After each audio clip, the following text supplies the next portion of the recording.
মানিকগঞ্জের ঘিওরে ষষ্ঠ উপজেলা পরিষদ নির্বাচনে চেয়ারম্যান পদে বিজয়ী হয়েছেন মাহবুবুর রহমান জনি। তার নির্বাচনী প্রতীক ছিল শালিক পাখি।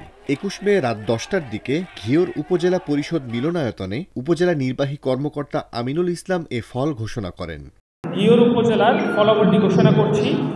চেয়ারম্যান পদে নির্বাচিত মাহবুবুর রহমান জনি বেসরকারি ফল অনুযায়ী ১২,৯১০ ভোটে বিজয়ী হয়েছেন। নিকটতম প্রতিদ্বন্দ্বী মোহাম্মদ হামিদুর রহমান পেয়েছেন মোটরসাইকেল প্রতীকে ৮,৮৯৬ ভোট। আমি সবচেয়ে বেশি খুশি যে আমার হাজার হাজার সমর্থক, হাজার হাজার যে আমার শুভাকাঙ্ক্ষী, আজকে তাদের মন ভেঙে যেত যদি আমি জয়ী হতে না পারতাম। আমি সবচেয়ে বড় খুশি এখানেই যে আমার হাজার হাজার সমর্থকের মন আজকে উৎফুল্ল এবং সকলে আনন্দিত।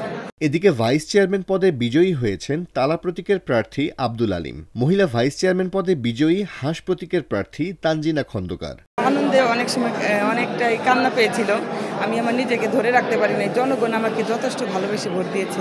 আমি আশা করি সারা জীবন জনগণের সাথে যেন মিশে থাকতে পারি এবং তাদের সুখে দুঃখে যেন আমার ধৈর্য সহকারে কথা শোনার মতো সুযোগ করে দেয় সৃষ্টিকর্তা, এই প্রার্থনা করছি। এর আগে সকাল ৮টা থেকে বিকেল ৪টা পর্যন্ত ঘিওর উপজেলার ৭টি ইউনিয়নের ৫৮টি কেন্দ্রে ভোট গ্রহণ হয়। উপজেলায় মোট ১,৩৪,৫৫১ জন ভোটারের মধ্যে পুরুষ ভোটার ৭০,৭১৪ জন এবং নারী ভোটার ৬৯,০৬৯ জন।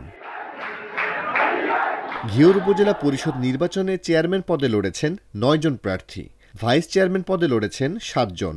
নারী ভাইস চেয়ারম্যান পদে লড়েছেন ৪ জন। নির্বাচনে ৪৭.৯৬% ভোট পড়ে।